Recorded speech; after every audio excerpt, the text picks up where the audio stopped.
Boa noite, meus queridos. Começando mais um Pode Viver. Que alegria, que honra ter você aqui fazendo parte desse podcast. Meus queridos, se você tá aqui, aproveita. O Pode Viver vem com esse intuito. Apresentar pessoas que têm uma vida em Cristo, que ensina cada um de nós a viver nesse mundo segundo a graça do Senhor.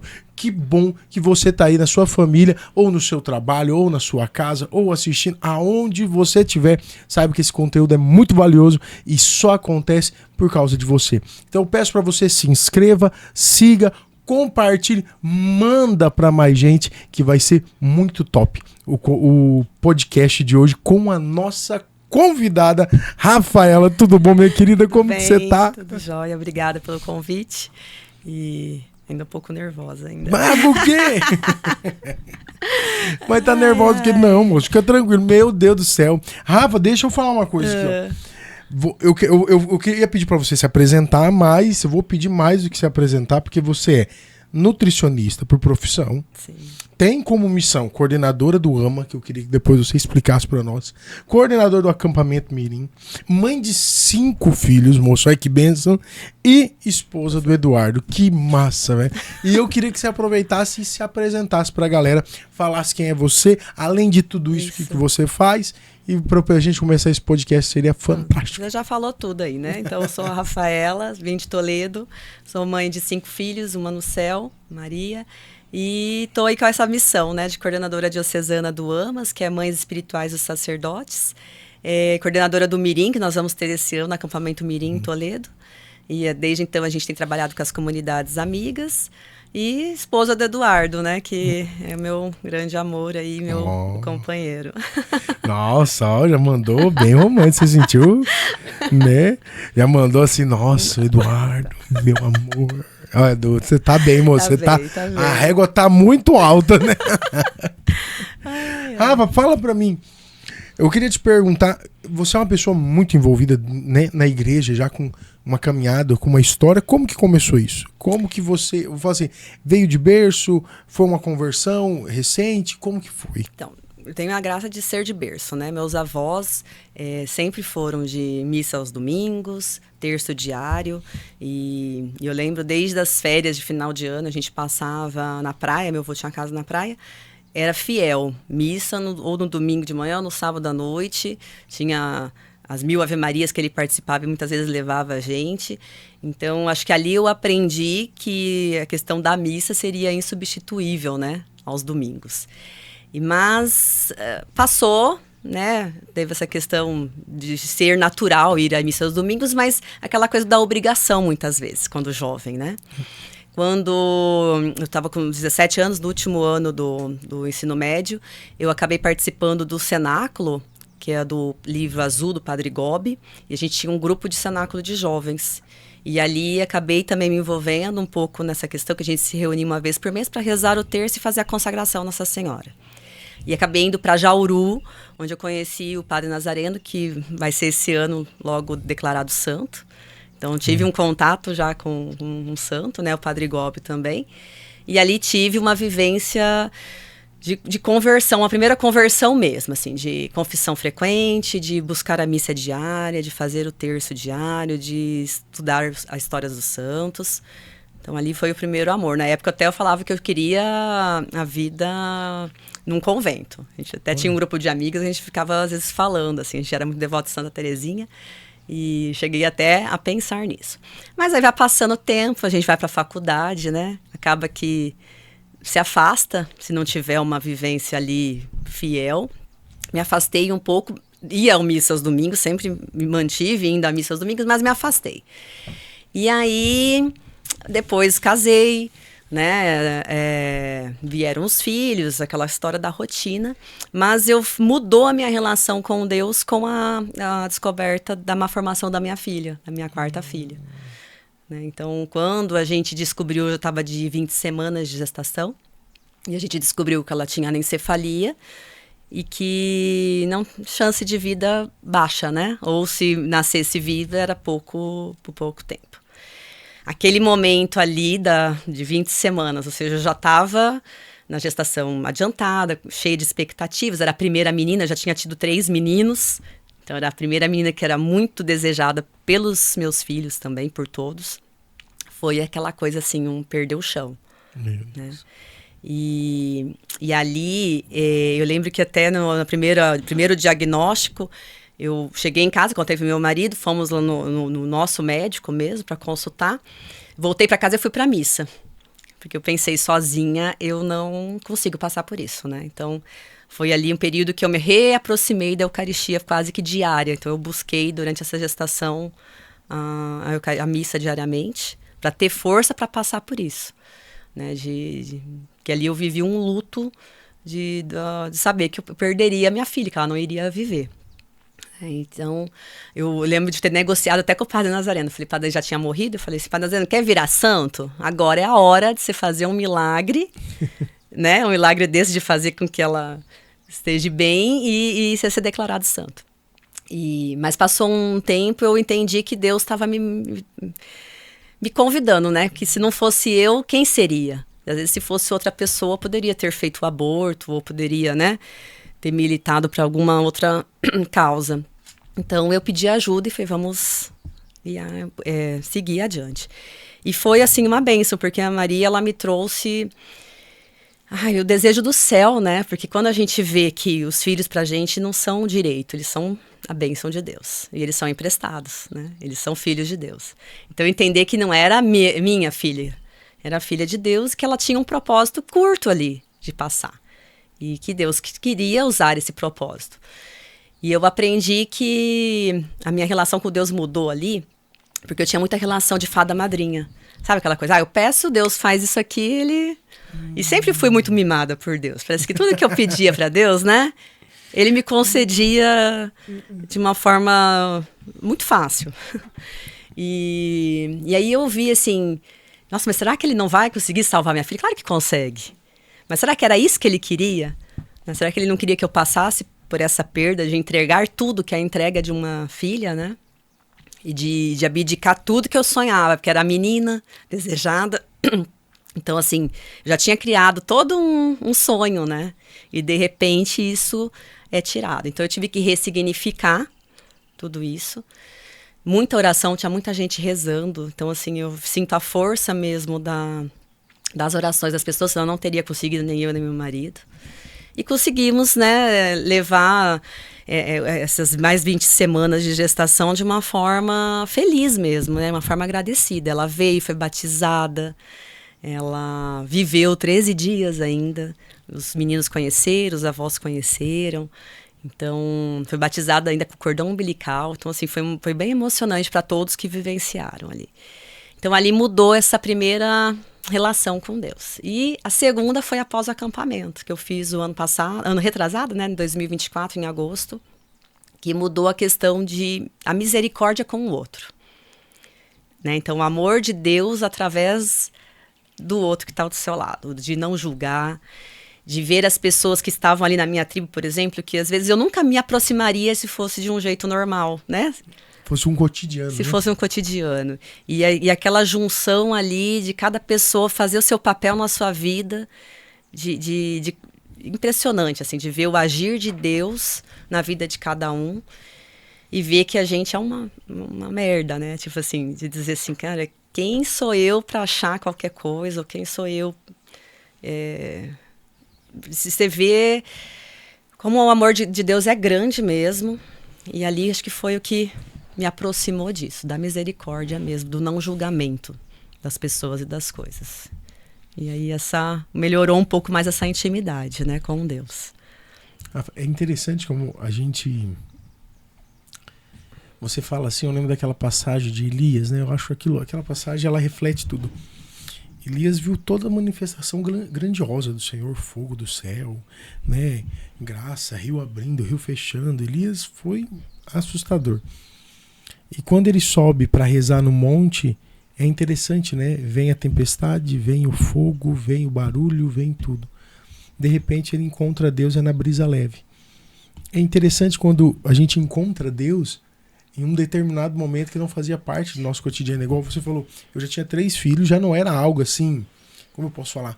Algo diferente para você. Não era uma novidade, era ser mãe. Claro, era de uma menina, era tudo aquilo que você esperava. Mas eu falo, Deus chegar nesse momento de dor, nesse momento onde se torna tudo tão estranho, tão diferente de tudo que você viveu, foi um desafio de fé. Foi. Poder... Porque eu falo assim, é interessante quando você fala assim, ó, era meio madrinha, então quer dizer, eu ia lá e pedia. Teve uma necessidade de ter intimidade, não teve? Sim. Ali ele me pediu, né, pra ser corredentora junto com ele. Foi bem quando eu descobri, foi em janeiro, foi na primeira segunda-feira do ano de 2020. Então, antes de vir a pandemia mesmo. E eu lembro que aquela quaresma foi a quaresma mais linda que eu já vivi. Que foi aos pés da cruz mesmo, subindo ao Calvário junto. Porque eu também estava subindo o Calvário, né? E ela me dava muita força, porque ela era a neném que mais mexia. Então, assim, mostrando assim, tô viva, tô aqui. Não importa o dia de amanhã, vivo hoje, né? Então, e aí eu fui entendendo que Deus, 1 segundo de vida para Deus, ou 100 anos, para Ele é a mesma coisa. Né? O que vale é o que aquela alma trouxe de missão para aquele mundo. Então eu falo assim, hoje se eu pudesse escolher, você vai viver de novo, você vai ter a chance de voltar ao tempo. Você escolheria ter a Maria de novo? Eu escolheria, porque ela me ensinou isso, a ter, de poder caminhar no sofrimento com Cristo, né? E sendo apoiada por Ele, de dizer assim, é difícil, Ele me pediu tudo naquele momento, porque era tudo, era minha filha, né? E de dizer assim, eis aqui, só que sozinha eu não consigo. Você vai ter que dar a graça de eu passar por isso, né? E ressignificar o que eu perdi. Porque na verdade não é... Na verdade agora eu penso assim, o que eu ganhei? Eu já tenho uma filha no céu. Então para mim, agora é uma obrigação chegar ao céu. Porque lá na eternidade eu posso viver aquilo que eu não tive aqui nessa vida. Né? Então, assim, toda vez que às vezes bate o desânimo, né? Que bate. Ou bate o desânimo até de rezar, da falta de vontade, a falta de vontade de estar, né, fazendo a parte das coordenações, ou até simplesmente de rezar o terço. De pensar assim, eu preciso me esforçar, porque eu tenho alguém que eu preciso ainda viver a minha eternidade junto, que já está lá. Né? Isso aí é muito... A gente conversava antes aqui, né? E foi muito legal quando você falou ali.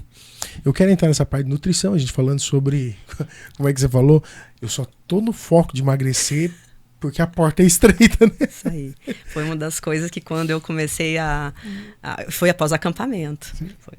Foi ali no acampamento eu me vi que eu tava muito grande. Tava grande. E que aquilo estava me impedindo do básico, né? Então, né, teve uma situação ali que eu realmente pensei assim, gente, se eu precisar, eu não vou ter força, né? E se eu não tenho força para fazer isso, como é que eu vou ter força para entrar no céu? E aí sempre vem essa passagem, a porta é estreita, literalmente.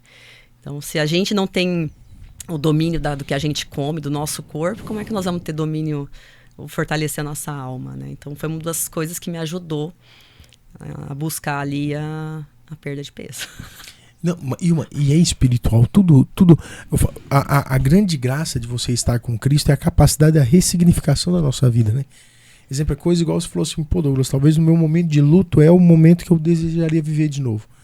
Ao mesmo tempo que era uma dor profunda, foi o que me fez encontrar um amor maior, né, Rafa? E eu ainda tive a graça, mas eu tava com 20 semanas de gestação. Eu teria aí mais, né, 18, vamos dizer, no mínimo.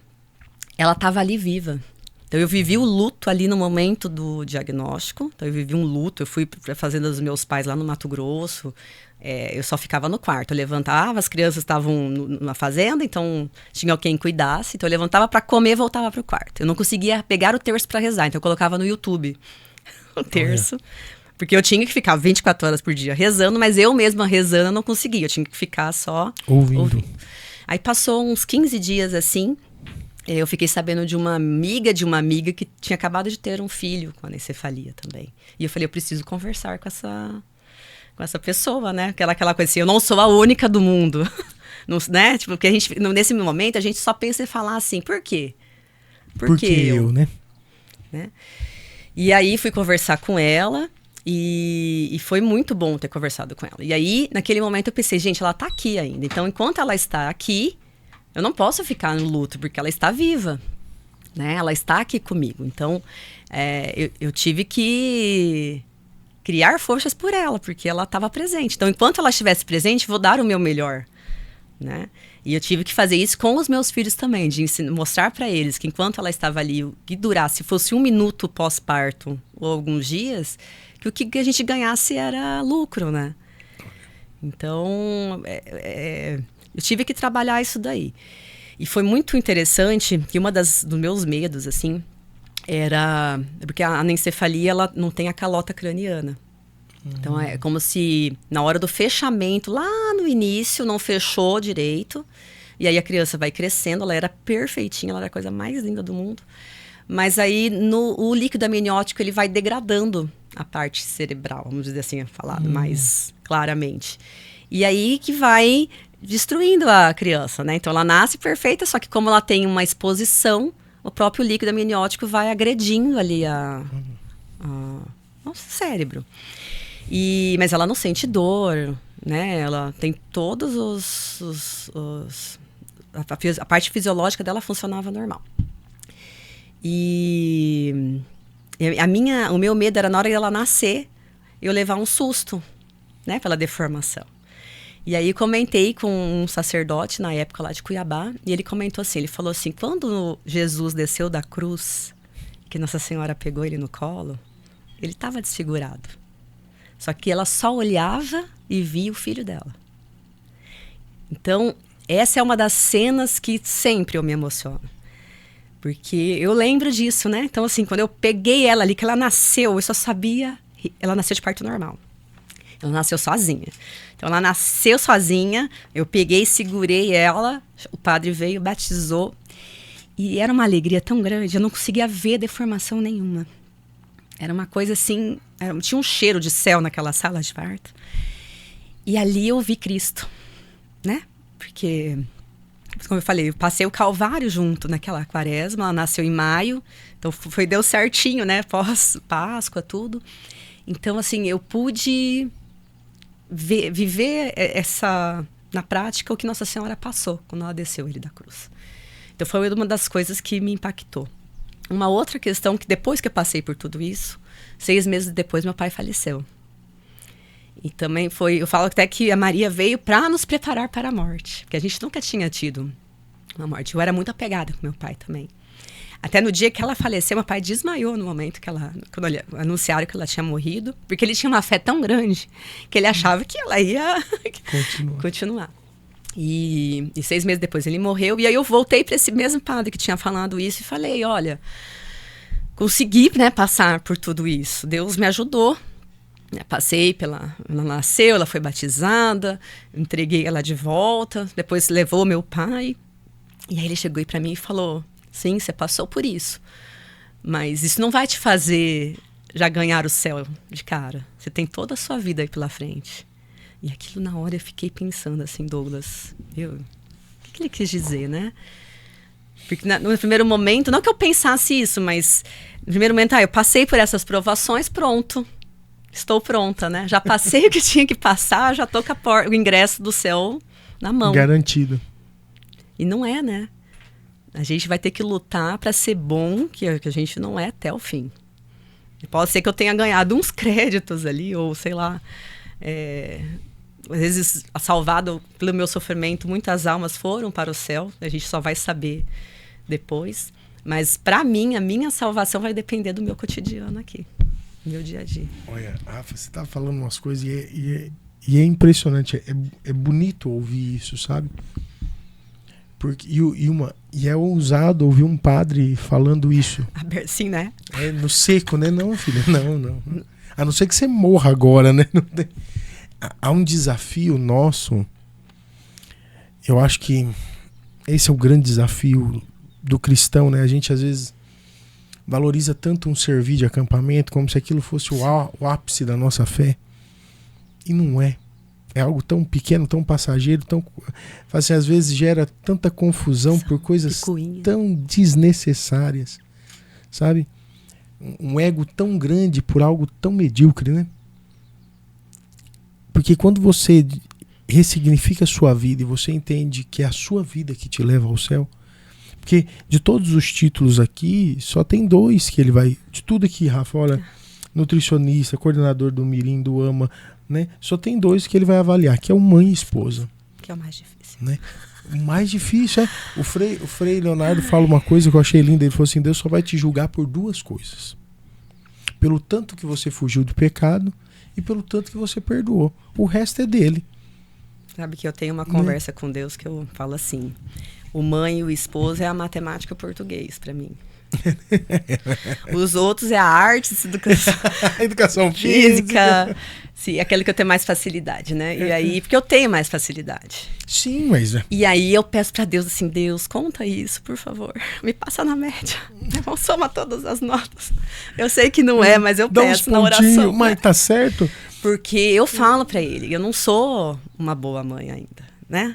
Ainda, que a gente tá no processo. Mas ainda a maternidade me frustra, né?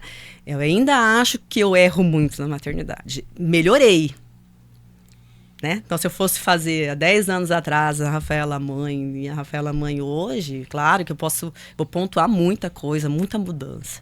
Mas eu ainda erro muito. E ainda, muitas vezes eu fujo. Né? Então, eu estava comentando com você antes de entrar aqui. Final do ano passado, gente, foi uma loucura.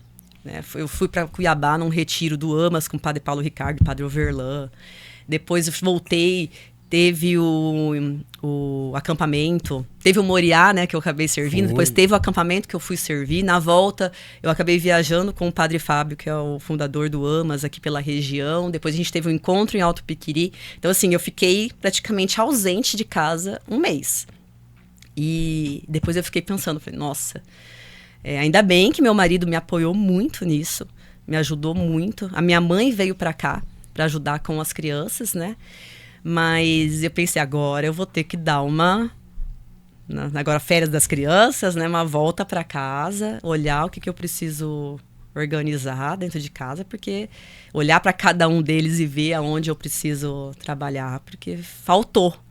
É difícil às vezes, porque quando você está nessa correria de... Não, é uma missão, né? Um servir é uma forma de missão. E de voltar e pensar assim, ali é onde eu tenho que estar, é a minha prioridade. E que muitas vezes é mais difícil, que é onde mais me pega. A minha paciência, né? Onde mais eu desconto, é onde menos você disfarça. É onde você é de verdade, né? De verdade. É duro falar. Eu falo assim, eu tenho essa cobrança, sabe? Eu volto pra missão, né? Agora no final do ano a gente tinha dado uma pausa. E o Antônio começou a se aproximar de mim. Então, assim, toda hora que ele me chama de pai, isso me dói. Né? Ele tem 1 aninho, tá? Parece um carneiro, né? Pai. Aí ele chama. Aí ontem eu deitado no chão e ele brincando comigo, né? Por quê? Porque ele brinca pouco mesmo, né? Ele tem mais intimidade com a mãe, com os avós. E às vezes eu me cobro, falei, meu Deus, será que eu não tô ausente? Será que eu não tô isso? Eu acho que essa incapacidade nossa é o que nos permite amar, sabe? Porque você imagina se a gente tivesse um conformismo. Eu sou um mau pai, tá tudo certo. Ou eu sou um pai perfeito, uma mãe perfeita. Eu acho que essa inconformidade que Deus coloca dentro de nós, aquilo que São Paulo fala, não se conformeis com o mundo, e a gente não pode se conformar com a gente também, nos faz amar. Você não... com certeza. Né? Igual E sabe o que me pega também? Aquela parábola dos talentos. Porque... né, Deus deu o talento lá. E eu também, se eu pegar e esconder aquele talento que ele me deu só na minha casa, eu também vou estar omitindo. Porque eu tenho um talento para fazer mais coisas fora. Sim. Então, o que a gente tem que buscar é o equilíbrio, né? Tipo assim, de também não exagerar fora, mas também, se eu ficar só dentro da minha casa, eu sei que eu vou me frustrar de uma forma que eu também não vou produzir o que eu deveria produzir. Não, e também não vai conseguir ser. Como que você vai preparar? Eu falo muito isso. Antigamente, a gente falava, as mulheres antigamente faziam mais coisas do que hoje. Mas será? Sabe? Igual a gente olha bem as crianças de hoje. Eu com 36 anos, Rafa, na minha época, eu tinha uma obrigação, eu tinha que brincar. Então eu brincava, ajudava minha mãe em casa e ia pra escola. Hoje a minha menina com 11 anos, já tem uma rotina. Ela tem aula de xadrez, ela tem aula de futebol, ela tem catequese, ela tem mais um negócio, tem coroinha, ela tem os nossos compromissos dentro de casa, ela tá estudando, sabe assim, quando eu olho a vida dela, eu falei, meu Deus, essa menina faz muito mais coisa do que eu fazia com 11 anos. Com 11 anos eu não tinha nem noção do que era, sabe, e era muito mais eu, minha irmã e minha mãe, meus amiguinhos pontuados. Hoje ela tá conectada com o mundo. Então ela acorda de manhã, ela tem as amigas, né? Então a gente está vendo um mundo muito mais acelerado, muito mais exigente, um mundo que também nos dá muito mais oportunidades, né? Não negativas, assim, não no conceito mundano, um mundo que nos abre muito mais as portas. Então é uma realidade diferente. Hoje você não é só mãe, hoje você tem profissão, hoje você tem coordenação, hoje você tem trabalho. Eu acho que essa cobrança que a gente tem às vezes acaba se tornando exagerada também, né? Porque também eu não sei como eram os seus pais e a sua mãe, né? Seu pai e sua mãe. Mas o meu pai e minha mãe também não conseguiu ser o que eu sou hoje, né? Então a gente vai tentando melhorar. A gente vai tentando melhorar, né? Repetir os erros, né, também. Os principais erros que a gente verifica. Algumas coisas a gente muda, outras coisas a gente vai manter. Tem coisa que eu faço assim, aquilo que eu mais reclamava, eu tô igualzinha. Eu falo, não quero, tem que mudar. Tem coisa que a gente vai também se policiando, porque a gente vê que não é o caminho certo, né? Existe eu não fazia parte do podcast, mas eu queria perguntar. Existe uma onda, e eu tenho um pouco de medo nisso, eu vou ser bem sincero, né? Talvez alguns vão me criticar, mas tá tudo certo. Sobre, eu sou um casamento aberto à vida, né? E me preocupa muito quando a gente fala em casamento aberto à vida, a minha pergunta é se nós temos condições de manter uma vida, né? E eu vejo que você e o Eduardo têm essa característica, né? Já estão no 5º filho, né? 5º mesmo, que hoje esteja 4 presentes, são 5 filhos. Então vocês têm essa abertura à vida. Isso sempre foi um consenso de vocês? Houve uma preparação? Existe uma maturidade? Eu vou usar esse termo, Rafa, e eu vou ser muito sincero, por quê? Eu tô vendo casais que não têm uma condição financeira muito estável com essa conversa. E eu acho muito interessante. Isso quer dizer que para ter filho tem que ter condição, tem que ser rico, por exemplo, usa essa palavra. Eu falei, não. A pergunta é, você vai conseguir dar subsídio de condição para esse crescimento? Até no início do casamento, eu sempre quis ter muitos filhos, né? Mas eu pensava em 3. Mas assim, foram vindo, né? Nada assim planejado, mas também não evitado, né? E nem controlado. Mas hoje, né, após, né, o 5º filho, eu tenho uma maternidade junto com meu marido, uma maternidade e paternidade responsável. Eu falo que hoje eu não tenho até estrutura, vamos dizer, até emocional mesmo. Eu tenho 42 anos, a gente está mais cansada.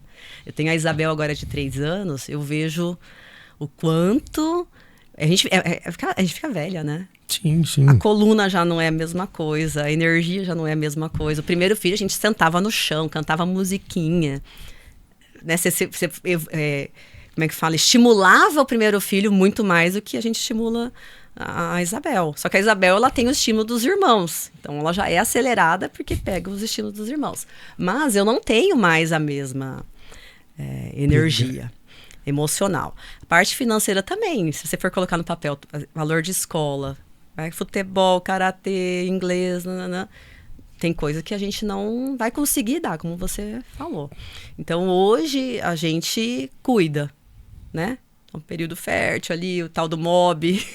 Até a Andressa vai fazer um grupo agora de mães para aprender o método Billings. Então a gente acaba cuidando um pouco disso. Por quê? Porque realmente a gente vê que às vezes tem mulheres que acabam estando no 7º, 8º filho, deixa o casamento de lado. Muitas vezes deixa o casamento de lado, né? Deixa o marido de lado, você vê que a função só ali em cima dos filhos, isso também não é saudável, né, para o casamento. Então a gente também tem que ter essa visão, né? O aberto à vida como a igreja fala, com responsabilidade. Porque a minha preocupação maior, e é legal você falar assim, porque você tem que olhar, né? Eu vou ter 5 filhos, perfeito. Tenho condição, tenho inteligência, tenho emocional. Porque, gente, o emocional é o que mais corrói, né? Um filho, se você não tivesse amor, você jogava ele dentro de um buraco. Porque isso te deixa doido, moço. Ainda mais pra mulher, né? A gestação, ela demanda demais. É uma exigência sobre a mulher muito grande. E vamos dizer, fisiologicamente mesmo, Sim. né? Então ele degrada, ele suga tudo aquilo que ela tem de reserva. Então, se ela não tiver um bom acompanhamento médico, nutricional, ela vai pro buraco abaixo. Aí pega uma depressão pós-parto. E aí até você vê onde a pessoa já está doente e não tem mais, às vezes, muitas coisas para fazer para levantar, né? É muito mais difícil depois. Então é algo para realmente ser falado.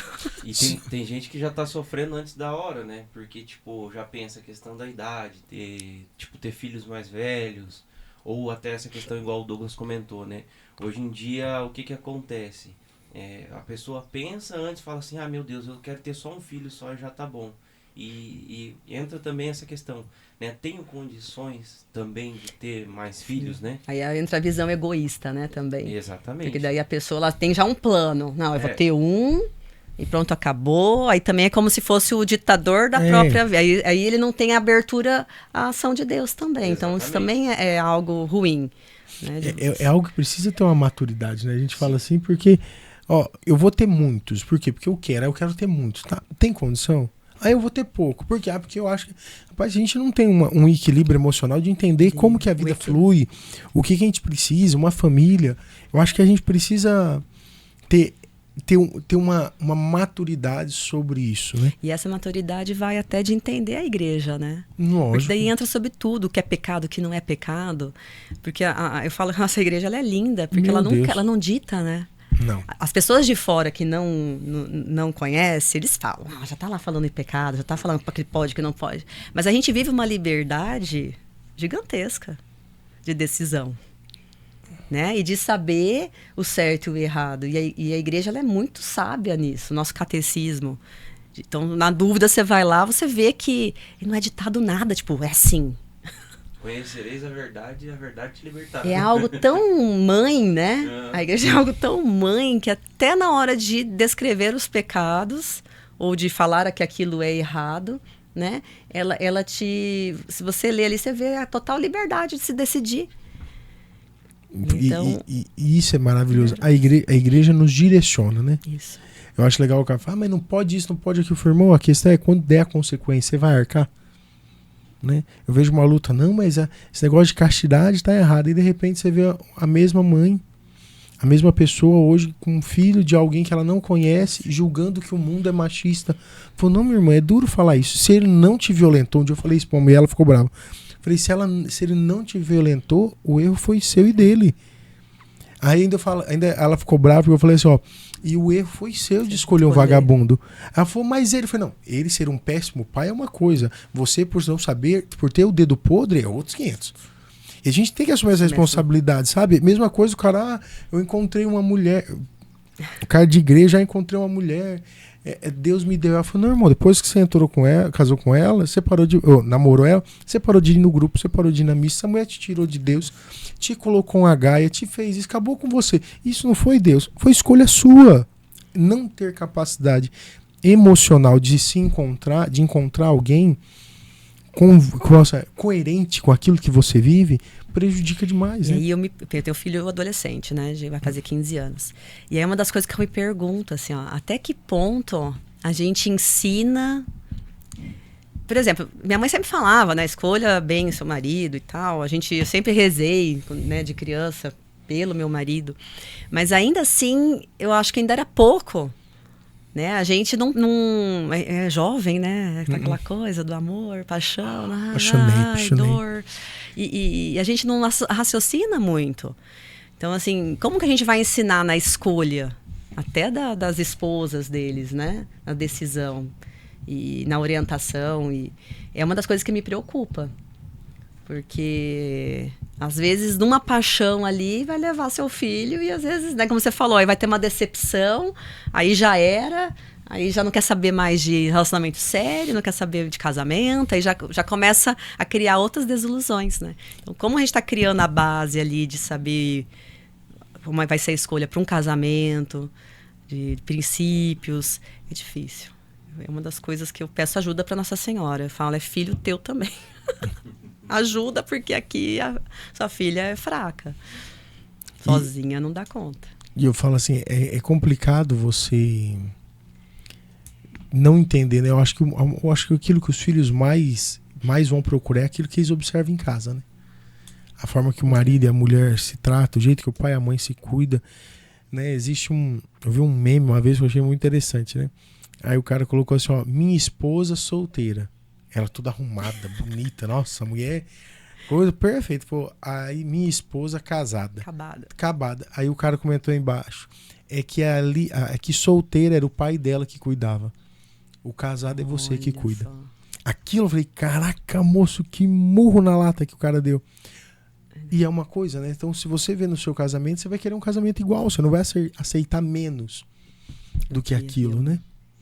Mas, Rafa, deixa eu ir, porque eu quero falar sobre o AME. Eu quero falar coisa, mas deixa eu falar um pouquinho sobre a galera que nos ajuda a fazer esse podcast acontecer, que é os nossos apoiadores, o pessoal que financia toda essa estrutura, que faz chegar até na sua casa, a você que compartilha, tem o pessoal que nos ajuda a impulsionar isso. Quero agradecer a Botânica Farmácia de Manipulação de Cafelândia. O pessoal lá da Botânica é um pessoal especializado, capacitado para cuidar da sua saúde, da sua beleza, trazendo suplementos fitoterápicos, produtos dermatológicos e, acima de tudo, com muita qualidade e carinho, para cuidar da sua saúde, cuidar da sua vida, cuidar de tudo aquilo que você precisa. Quero agradecer também a Docilar Braga, lá do nosso amigo Fabrício, em Palotina, uma loja que tem de tudo, atendendo cada necessidade. Douglas, eu preciso comprar material escolar que agora tá fervendo.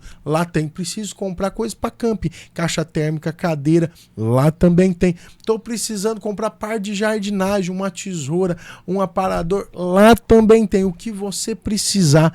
É uma loja fantástica que atende com tanto carinho, com tanta qualidade, que você não pode deixar de conhecer. Então você de Palotina já procura a loja, vai conhecer e também vai entrar nas redes sociais, curtir e seguir. Quero agradecer a Divino Amor de Toledo e Cafelândia, uma loja que é uma experiência de fé. Se você quer ter uma experiência com a nossa espiritualidade católica, em cada imagem, em cada texto, em cada livro, em cada momento, você precisa conhecer a Divino Amor. Uma loja com posso dizer assim, com cheiro de céu. Algo muito bom, algo maravilhoso. E se você não quiser, Douglas, eu não quero ir na loja, não, para comprar, eu queria lá só para conhecer e sentir essa energia, vou usar essa palavra, daquele ambiente, vocês precisam ir lá. Pensa um lugar fantástico. É um lugar Divino Amor mesmo, que está em Cafelândia e Toledo. Nega, me fala uma coisa, eu queria que você me explicasse. O que é o AMA? E eu vou falar para você, eu tive um primeiro contato, a primeira informação, nem contato, né? De uma amiga nossa que tá coordenando, e ela estava explicando como é ser uma mãe espiritual e tal. Eu achei muito legal, mas a conversa que a gente estava ali, eu não conseguia me aprofundar mais. E eu queria muito que você explicasse para nós o que é isso. Então, o AMAS é o Apostolado Mães Espirituais dos Sacerdotes. Né? Então, é composto literalmente por mulheres, mas nós estamos tendo muito homens que querem exercer a paternidade espiritual também. Né? Mas o que seria a maternidade espiritual?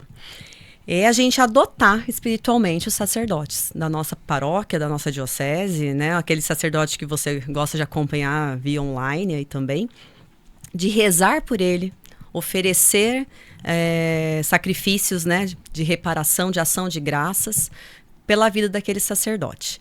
Então, como que a gente faz isso, né? O que muda? Mas eu já rezo pelo sacerdote, eu já coloco as intenções no terço. O que muda estar dentro de um apostolado, né? É realmente você adotar isso como, desde o momento que você acorda, a sua intenção ser para tudo que você fizer oferecer pelos sacerdotes. Então, isso a gente acha que não muda, mas muda tudo. De oferecer até a louça que você lava, a dor de cabeça que você sente, aquela dor na coluna, o seu trabalho, o seu dia a dia, por aquele sacerdote. Porque tem sacerdotes que não tem quem reze por eles.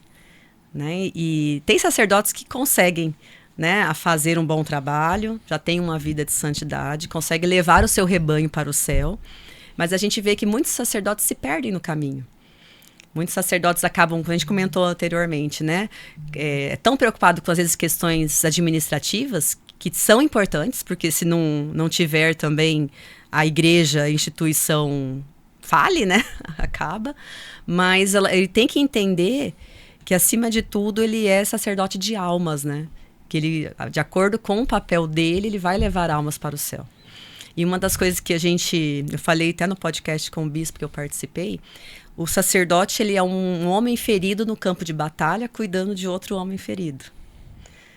Né? Então, muitas vezes, a mãe espiritual vai ali para cuidar daquele homem ferido que está cuidando dos outros. Então, para que ele continue cuidando aquelas outras pessoas no campo de batalha. Né? Nós somos mais especiais por isso? Claro que não. Né? Existe um padrão para ter um tipo de mulher para ser mãe espiritual? Não. Né? Se eu posso ser mãe espiritual, qualquer uma pode. É a questão mesmo da intenção, da boa vontade, de querer fazer tudo e oferecer tudo por eles. Né? A gente pode achar, é tudo, que não é nada. Entendeu? Quando eu falo oferecer uma dor de cabeça, gente, o que é, né? Então, assim, tem pessoas que ouvem a gente falar e falam, né, mas isso não é nada. Mas a gente sabe que a nível espiritual, às vezes aquela dor de cabeça vai levantar um sacerdote que está triste, desanimado, com depressão, ou afastado da fé, ou deixou de acreditar, né? E o sacerdote é alguém muito importante para a gente. E pensa, é um homem escolhido, né, no meio de uma sociedade, para se sacrificar. Ele foi, né, retirado da sociedade, é o nosso sacerdote. E a gente parou de reverenciar o padre como um sacerdote. A gente vê outras religiões, como eles lidam, né, com os sacerdotes deles, eles têm uma reverência. E muitas vezes a gente perdeu isso. Né, de ter aquele respeito, de dizer assim, gente, é Cristo no meio de nós. É Ele que traz Cristo. É Ele que traz a confissão. Imagina se a gente não tivesse a Eucaristia e a confissão, o que seria da gente? O que seria do mundo? Né? Então, a gente sabe, né, tem um santo que fala que enquanto houver um sacerdote celebrando a Eucaristia, o mundo ainda está salvo. Ainda há esperança, ainda há né? esperança.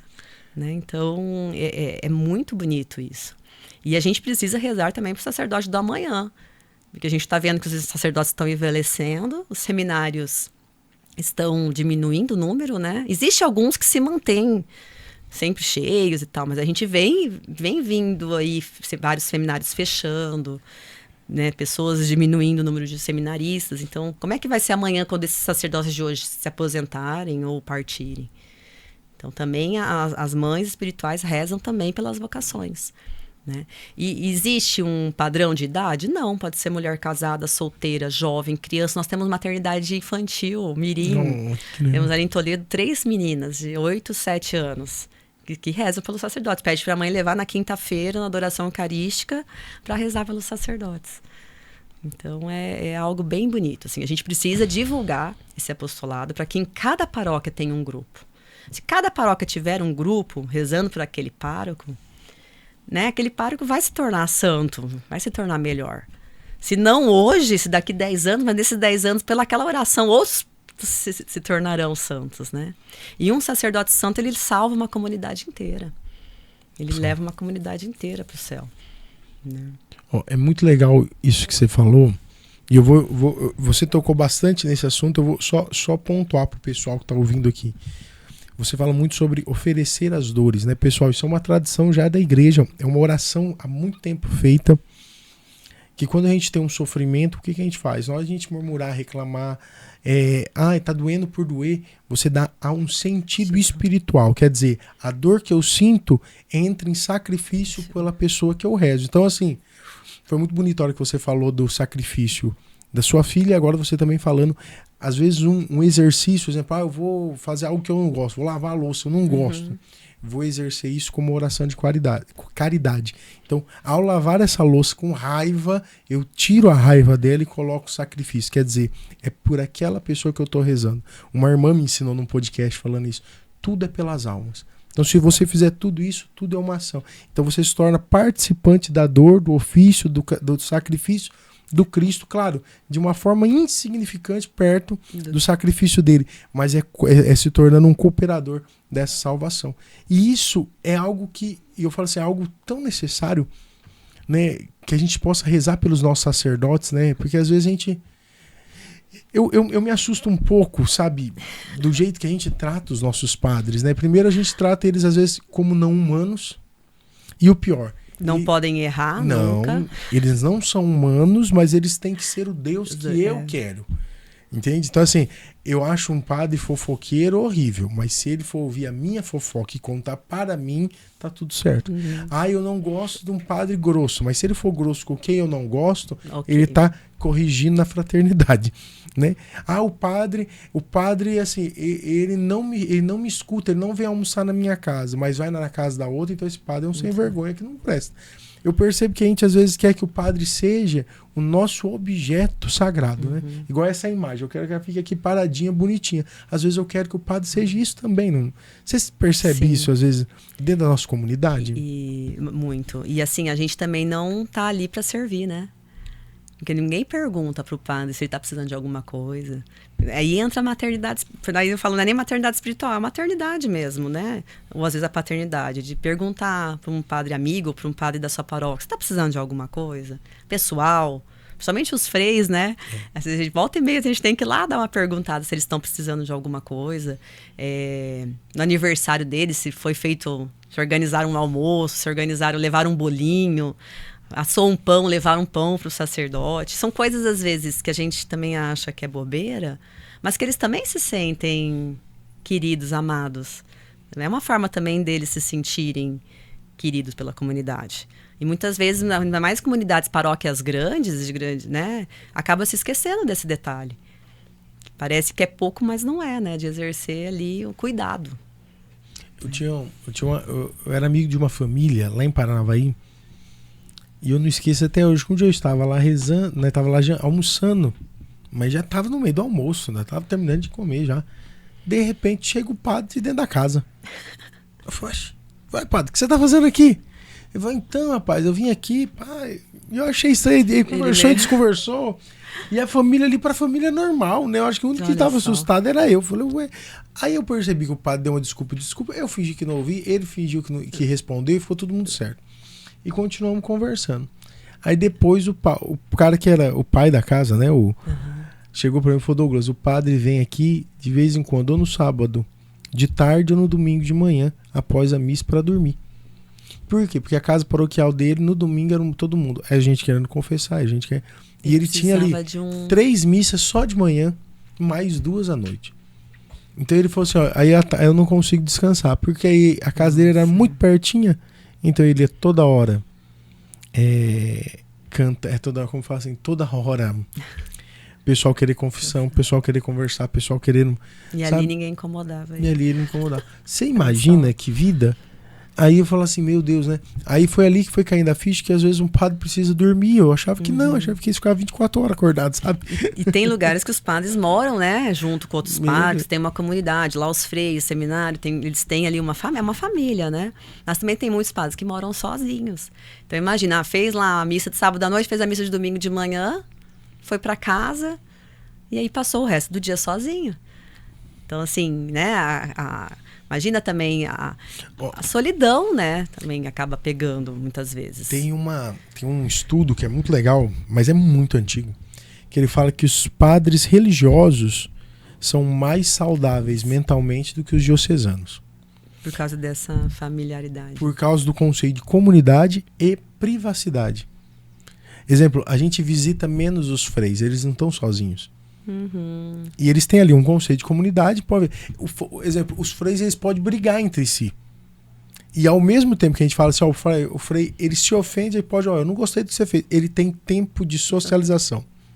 E ele consegue se desvincular e ir para o seu recinto. Eu falei, meu Deus, o diocesano não tem. Ele não consegue expor o que ele pensa porque ele não tem vínculo social e intimidade. E a privacidade dele é sempre invadida por alguém do qual ele não autorizou. Então, assim, é pouco vínculo. Então, assim, ele não sabe quem ele vai confiar.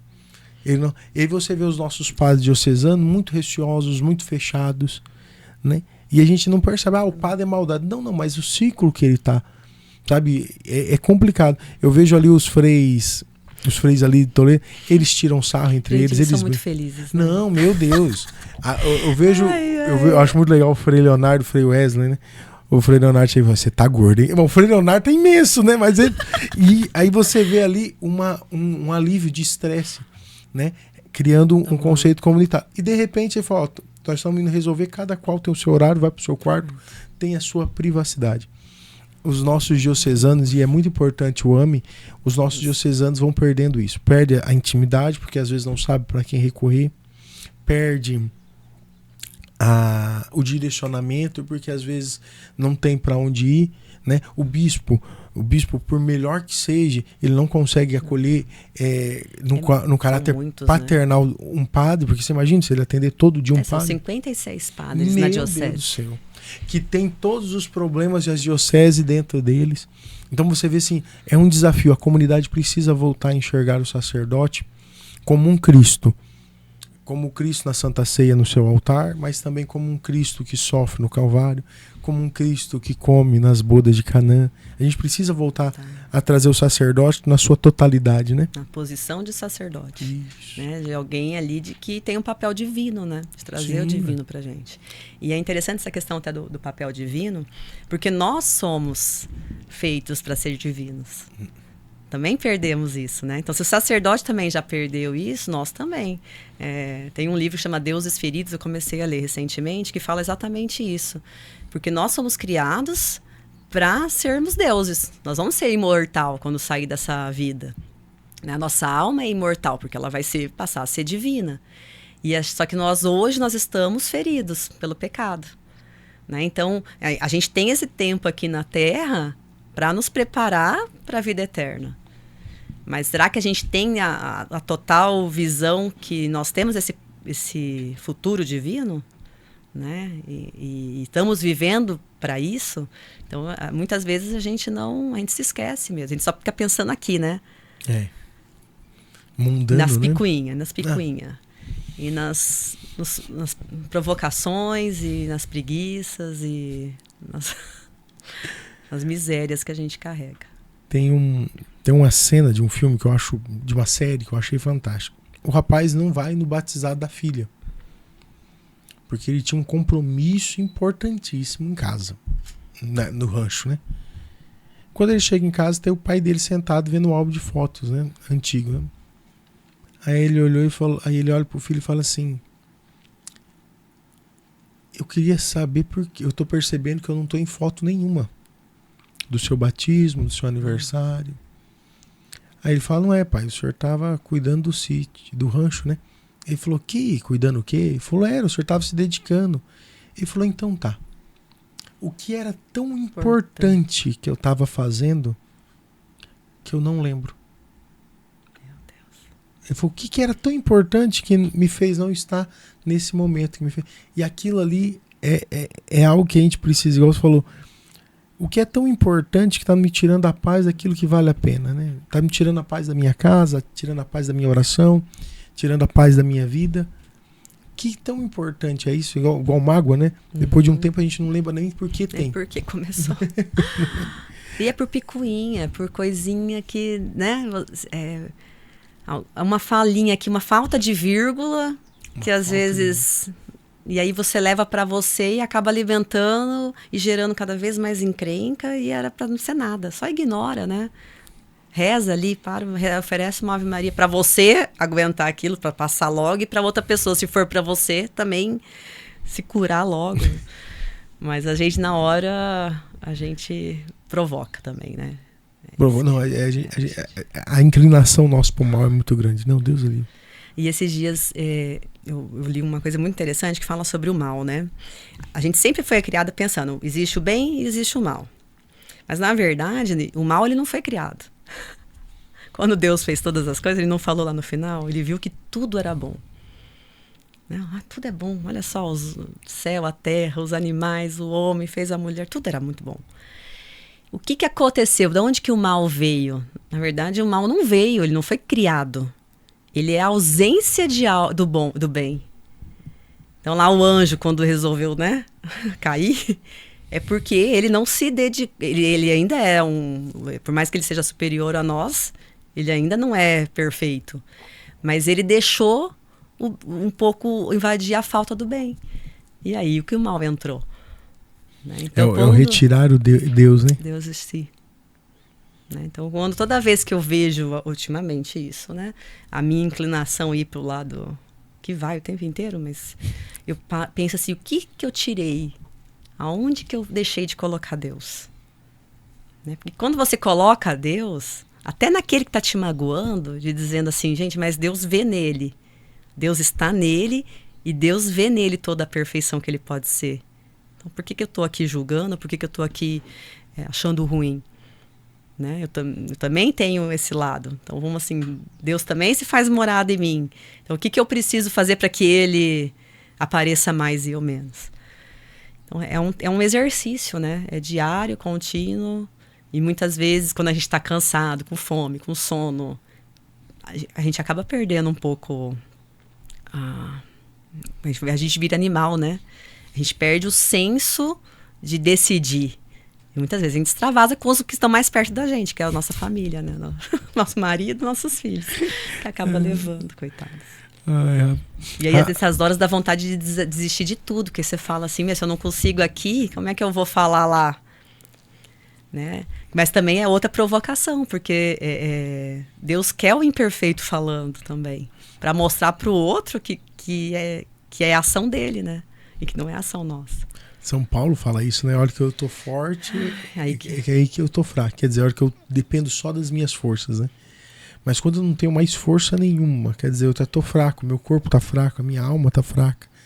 Eu não tenho... É onde eu consigo estar forte, porque eu começo a me apegar em Deus, né? Isso é de uma profundidade surreal, sabe? A hora que eu falo assim, a gente tem uma mania de se dispersar de Deus quando a gente tá fraco, né? Na ilusão que Deus não nos conhece na nossa fraqueza. Ou que a gente tá não merecedor. A gente se coloca nessa posição, né? Como se a gente algum dia mereceu, né? E aí por isso que eu falo que a gente tem que estar o tempo todo... É igual quando alguém fala, sabe, eu não peço nada pra Deus, porque só tenho que agradecer. Mentira, porque... Hipócrita. Não. Você tem que pedir, porque senão se você for só no seu, meu filho, eu só você vai pro ladeira abaixo. Que soberba. Eu só agradeço pra Deus. Então tá, você tá pecando, você tá agradecendo. Claro que a gente tem muito pra agradecer. Mas sim, mas só... Aí eu acho que eu tenho mais a pedir do que agradecer, porque eu faço mais cagada. Perdão, então, é 24 horas. Força, então, é coisa. Virtudes sobre os meus vícios, meu Deus. Então, quando você olha a sua miséria, você percebe que às vezes há um motivo para agradecer. Pra dizer a verdade, no meu caso, é só um motivo para agradecer: a misericórdia dele, que não se deixa derramar. Não se deixa parar de se derramar.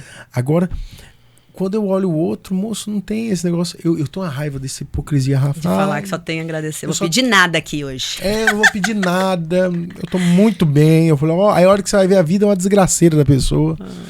Né? Meu Deus do céu. Rafa, deixa eu só dar mais uma pausinha aqui para falar dos nossos apoiadores. A você de Cafelândia, região, Nova Aurora, toda essa região, deixa eu te avisar que se você precisar, naquele momento mais difícil da sua cozinha, a hora que o gás acaba, você tem que ligar para GVL Gás. Eles estão lá para te atender na ponta entrega. Precisou, apavorou, liga que eles entregam para vocês com o melhor preço, com o melhor atendimento, fazendo aquela ocasião especial não se terminar, mas continuar. Então não deixa a falta de gás acabar com qualquer evento seu ou com qualquer momento importante. GVL Gás atendendo você.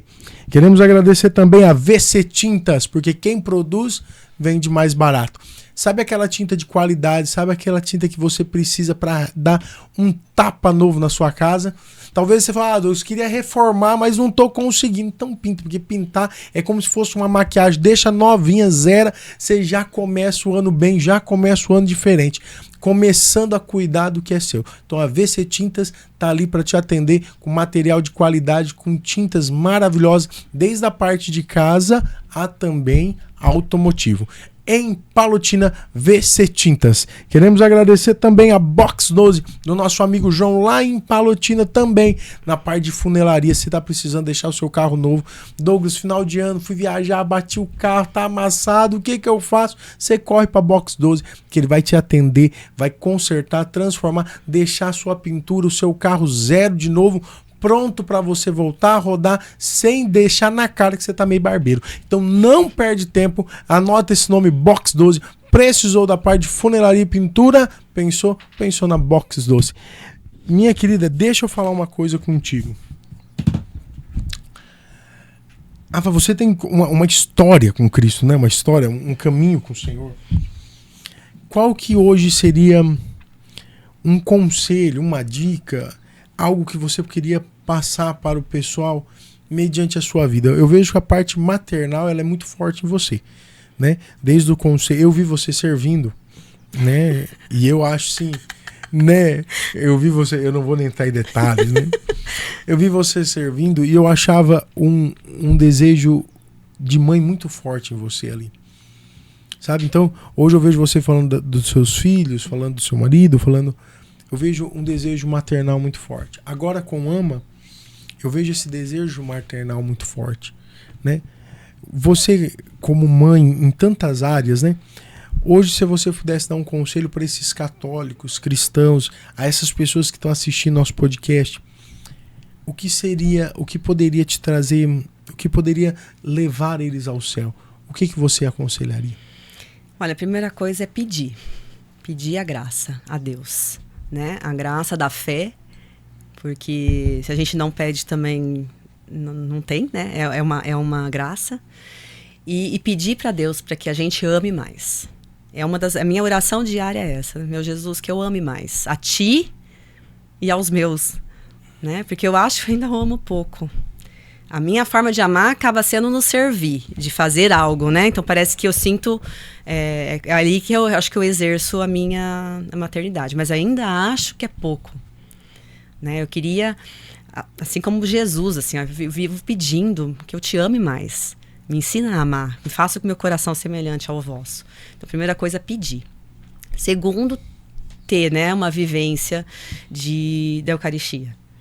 Acho que sem o alimento da Eucaristia também nós não conseguimos nada. Eu falo que alguém fala, tem novena, qual novena que eu posso fazer? Eu falo, quer fazer uma novena? Faz 9 dias de missa diária seguida para você, né? Porque é a maior de todas das orações, né? Porque você está com o próprio Cristo ali pedindo pessoalmente com ele em você. Confissão frequente. Então, né, a gente tem que buscar ter uma confissão frequente, porque passar uma vez por ano, como a igreja pede, só, a gente não vai lembrar de todas as nossas picuinhas e misérias que nós exercemos ao longo aí desse ano. Então, uma vez por mês, de preferência, né, tentar manter a confissão e a oração do terço. Eu acho que Nossa Senhora ali nos ensina, ela leva a gente para o seu filho, né? Então, com a oração do terço, parece que a gente vai criando essa intimidade com Jesus. Nossa Senhora parece que vai saindo e vai dando espaço, né, para Jesus, levando a gente para o coração imaculado dela e para o imaculado coração de Jesus. Como é? Coração... Ai, gente, me informa. Sagrado Coração de Jesus. Então, é como se a gente entrasse dentro do coração de Jesus. Acho que seria isso.